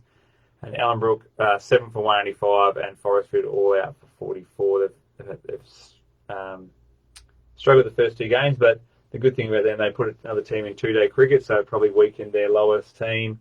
But yeah, they're getting blokes out in the park, which is great, and I think Forestfield going really well off field at the moment. So good to see Scarborough getting the win there for Budgie's 350th. Oh, yeah. Well done, always nice to celebrate with a win, especially a big match like 350. With the batting, Frank Anderson from Scarborough made 71 at 4, including 6 4s and 3 6s, so good effort there. Vimpan Mahati, the vice captain, 63 off 82, batting at 3 from Brabham, including 9 4s. Sean Barras still hitting it around, 68 off 37, batting at 2, including 11 4s. Will Parker from Scarborough, 44 at 6 with 6 4s. And a private player made 15 for Forestfield out of the 44. I still don't like that. 13 sundries and 5 ducks for Forestfield, including 1 golden one at 3, and then 2 diamond ducks at 7 and 8. So that never helps well. Is that right? Two diamond ducks. Correct. Well, that's what the Play HQ said. Gold stats, those stats are never wrong. That's what it says. It's up to you, viewers, if we got it wrong or Play HQ. Phil Sinaga at Ellenbrook, 41 off 42, and his 200th game for the club. So well done, Phil. Well done, good work. Good work, Phil. And Liam Carman, 37 off 47 at 6, supporting him. And as Knowlesy mentioned, Joel Norman, true gentleman of the game, 22, opening the batting for Scarborough in his 350th, including 3 boundaries. So good to the boys. Well A win for him. So well done, Joel. And I love the handmade sign by his sons there in front of the team photo. Yeah, that was a good one. Yeah. Good work. All right, and in the bowling stakes, Arian Sharma of Dianella, 4 for 28 off just 5 overs there. Harpreet Singh, 3 for 15 for Brabham. Shoaib Rafiq, 5 for 33. That's a good performance there off 8 for Ellenbrook. And Govinda Singh with 4 for 10 off 8, including 3 maidens. Well, you can have an impact with the bat, you can have an impact with the ball, and I think a good performance all around there. But the trouble was Forestfield. I think they 44 only made 44 themselves, and they served up 37 extras off their bowling. It doesn't help. It does not help. However, glass half full. Yep. The batting was on the positive side of that ledger, so it could have been worse. Could have been worse. All right, this week, some matches, Peasy. We got Brabham versus Forestfield. I'm going to say Brabham there. Yep. Bayswater versus Caversham. I'm going to say Bayswater bounced back, I reckon. Down there at Deschamps, probably a nice place to have a bat. Yeah. University versus Scarborough. Scarborough's in some good form, but University not too bad themselves. Yeah, I've got to take Uni for that one. And Ellenbrook and Dianella. Another tough game, but Good Ellenbrook, I think, they're batting good batting 4 horns last week. Yeah. All right. Couple of grades to go, viewers. 2 to go. Here we go. Just a reminder, if you've got any comments, club milestones, events, or club events coming up that you want to promote, drop them in the comments there. Your time's running out. All right, here we go. So we've got Maylands versus SKLP. Maylands 7 for 142. SKLP 7 for 131.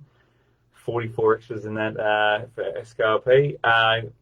Lesmond had to unfortunately forfeit the first 2 rounds in the H grade, so hopefully they can get his team up in the third round of the season.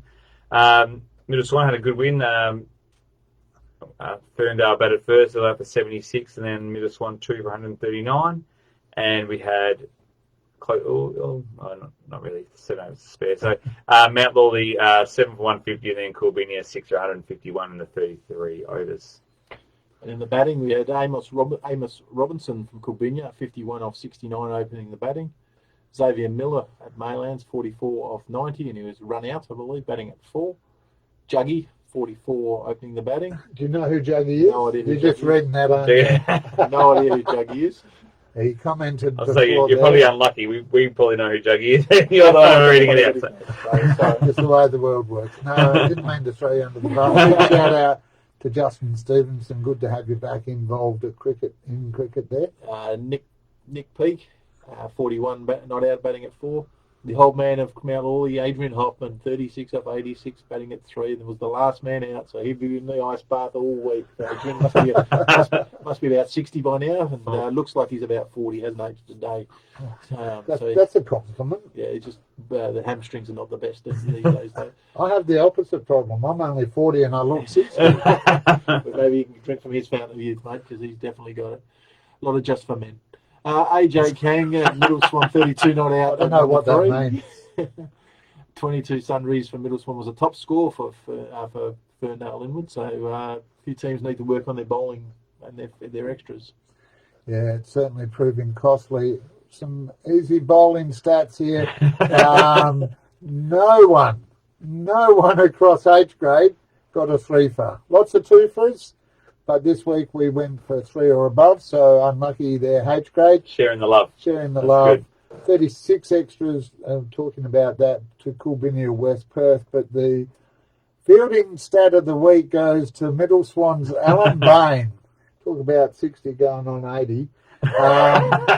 Alan Bain actually took a catch. I'm not surprised he took the catch, but I heard that he had to take a step to catch it. So he's also in the ice bath. Bain, he's good. Good value. You know where you stand. This week, round 3 matches, PZ. SKLP versus Coolbinia West Perth. Could be close one. Coolbinia, I think, for me. Middle Swan versus Carlisle. Yep. I don't know what Carlisle did last. They were resting out last week. Carlisle, well, the unknown, yeah. Good to have a week off. Maylands and Mount Lawley. I'll take Maylands on that one. Yeah, and Ferndale Linwood and Les Mooney Mazenod. Hopefully Les Mooney can get a team this week. I haven't heard from him yet, so touch wood, yeah. So I hope that's a good thing. So hopefully they get a side. Yeah, well, good luck to everyone taking part. Just a reminder, if you want to get involved in your local cricket, Perth Swan covers from East. But wait, there's more. I've got a set of steak knives here too. But just a reminder, with teams from Southern Rothmoyne and Southern Central Districts down there in the city of Kwinana, all the way up to the city of Bullsbrook, which is in Swan, I believe. Yep, city of Swan, yeah. Not Chittering. But from the beach to the hills, there are clubs all over Perth. Plenty of people say they watch this show now, so this is a shout out. If you're not with a club already, how about you hit up your local club? You never know, you might be getting a mention here on the midweek show. Exactly. All right, I grade, last grade, here we go. Coolbinia West Perth, 2 for 108 off their 20 overs, or chasing Dinellis, 7 for 101. Good win there. SKLP, unfortunately, they were all celebrating Diwali, so they had a week off, and Yokine got the win. Glen Forest, 7 for 133, new team for them for this season versus City Beach, the Goats, 1 for 134, did a good job. That's that's what they call a lot of pressure on them, calling themselves the greatest of all time. So a lot of pressure on the boys down there. Western Wolves, it's their second side, they got a good side down there, 229, too good for level, 9 for 119, and Bayswater Postals only got 70 chasing. Swanview's 156. The Swanview captain, not the greatest cricketer, but a great bloke at our club, and he's only filling captain at the moment.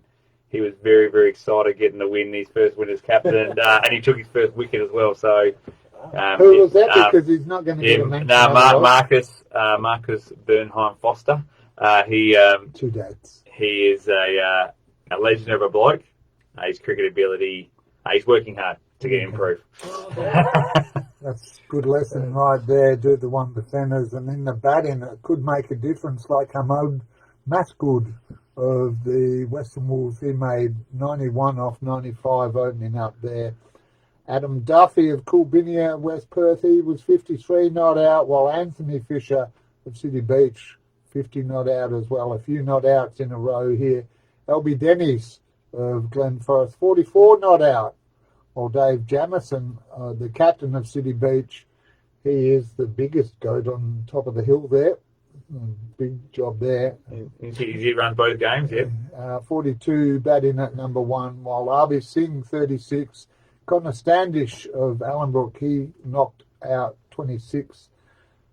Tanver Gill, also of Allenbrook, knocked out 20. Mitch Carey, 25, not out. And a shout out to Yagan Dixon, 19 not out there at 9 for Dianella to try and help his side there, but not quite enough over Coolbinia West Perth. And the continuation of the extras, Allenbrook 43 extras, I just thought they deserved wides to and mention. 6 no balls against the Western Wolves.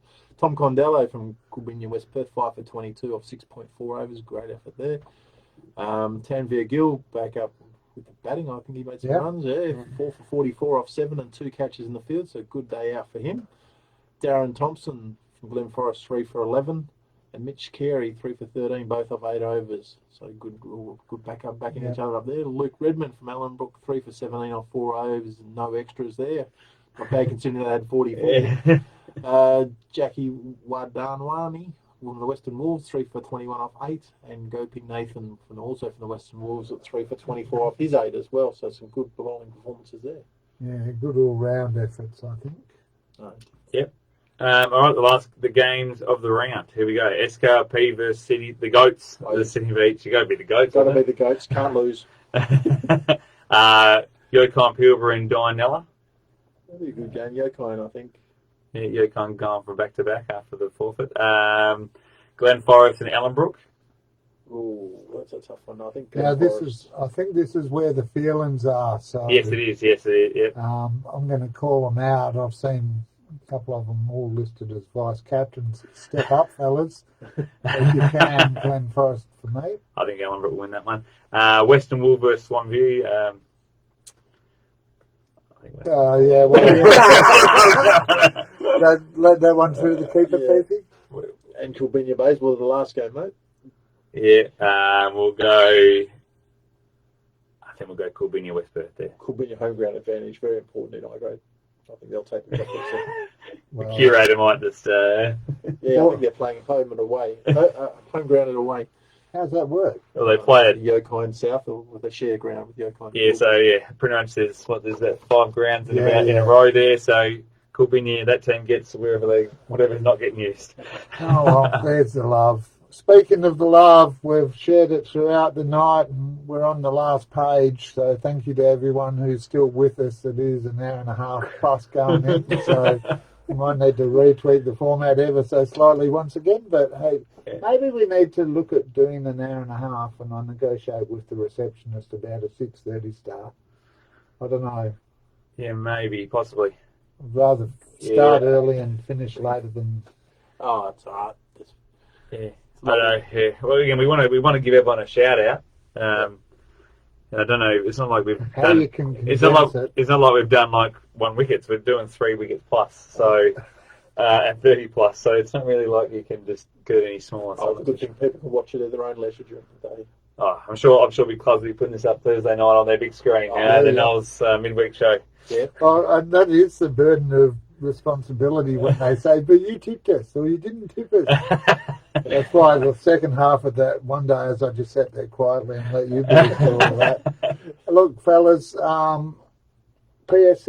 it is the biggest hard wicket competition in Perth or in WA, in fact. So credit to you. Thanks for your time tonight. Paul, you managed okay? Managed to go okay, yeah. Thanks. Stay awake. Thanks, Noel. The work you do is magnificent for our association, getting us out there. So hopefully it can continue. Hopefully you keep getting big numbers watching and get your van nicely painted up. I saw that during the week. Next step's coming. Stay tuned on that one. Thanks to all the viewers out there, wherever you are across the globe, whatever time it is. Good morning, good evening, good afternoon, or even good night as it is here in Perth. Big shout out to you all. Just a reminder, 1 more week of 12:30 starts this week. We're still in October. Happy Halloween over the weekend for those that celebrate it. I'm not a big fan, but 12:30 starts. You a Halloween man? No, definitely not. No. Not interested. No pumpkin soup here, thank you.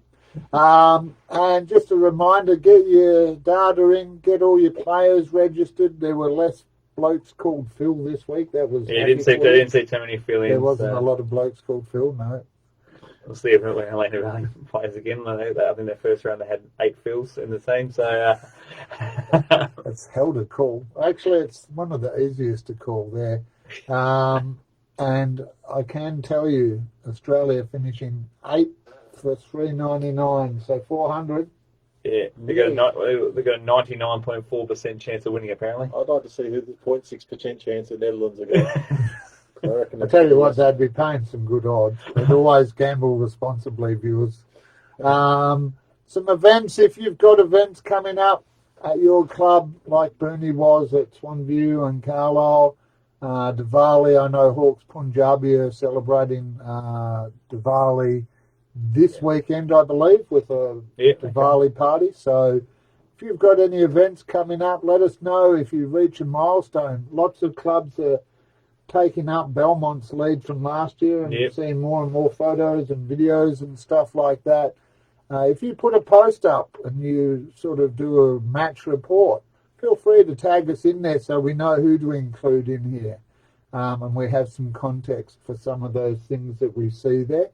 That's about it for me. Broadcast reminder, where you sending me this week? You're off to Forestfield versus Glen Forest at Hartfield. You're going to see Bits and Baby bowling some absolute wrong'uns and leggies and getting the ball to bounce. So if you can can't get to the ground on the weekend, you can turn on Noel and Donnie, and they'll be doing a great job on the broadcast. That costs extra, but we'll do it for love. Look, if you want to get involved, you mentioned the new van. We're trying desperately to find someone out there, and I've had a couple of people reach out, but nothing's quite coming to the fore. We know that some clubs, you were talking about your, what's it called? Frog Box, yeah. Frog Box. A few clubs out there doing that. If you can help us with the score and the overlays and the technology, I've been sent some links, but I need some guidance on how to set that up. I'd love to hear from you. Love to hear from all the women out there as well, because the women out there, we don't touch on them here, but if there's a lady out there wants to be a roving reporter, we'd love to hear from you. Now, behind you, we've only got 2 weeks to go. Grab that big sign there for us, please, sir. Don't cover yourself up. No, right. But that's not dedicated to me, while the original ride was. But MSWA Ocean Ride coming up on Sunday the 12th of, I'll make sure I get that right, 12th of November. You can put that down now, it's affecting the light. Sunday the 12th of November, we've got a team of riders from lacrosse, from footy and cricket jumping on board to ride from Fremantle to Hillary's in support of MSWA. Please support us and chuck a few bucks our way if you can. Good stuff. Anything else? No, that's all good. Before I do those last two? No, just make sure I don't think it's going to be too warm, but if it's going to be warm, make sure if you're the home team, provide water for both the home team and the away team at drinks, please. That'd be much appreciated. I think it's going to be around 30. Is it 26? 26. Oh, Lovely day. But still provide them drinks. Still hydrate. And if you're playing an away game, if you're the away team and you're batting at the time, maybe beforehand, just ask the opposition, where are the drinks? Again, they're going to have them somewhere. Don't give the old excuse, I didn't know where they were. So if you're the home team, you go out in the field, just let the opposition know where they are so they can bring them out. So that's really important. We just have one last comment. Ryan's jumped in there. We did touch on it briefly. Players are in Play HQ at the moment. Are the umpires going to be recorded? Umpires are already in there for this week. There will be some changes, and there are still some umpires that are not registered that have been appointed. So 90% of them will be in there. Yes, that's good, because we'll be able to know as well. We know how good the deals are at our sponsors. ID Athletic, look how good we look. ID Athletic for all your sporting apparel and club merchandise needs. let them help you and your club build your identity. Great product, and I'm very excited to say we're also working not just on a new van, but new range of shirts and merch and stuff like that for you, the viewers out there. So thanks to ID Athletic. Thanks also to Vision Decor for the curtains in our van, keeping me cool this summer. If you want to keep cool across summer, then talk to Mike and Lisa Ash at Vision Decor about their great range of products, all made here in WA. That's about it, Peasy. Paul? Yep. Thank you, Noel. Good luck on the weekend. Thanks, viewers, wherever you are. On behalf of Dave and Paul, I am Noel Knowlesy Johnston, signing off for the Perth Swan Cricket Association Midweek Show number 4. Tune out here and tune in and see Australia roll. Okay, let's quickly, before we finish, what score is Netherlands going to get? 180. 128. I think they'll do well to get it 100. But Hey. hey, burn. Big call. Yeah, well, Yeah. I've seen it. All right, wherever you are, take care, stay safe. We'll see you on Saturday, 12:30 for the Forestfield v Glen Forest match. Take care, stay safe, be nice to yourself. But you know who else you should be nice to? Those around you.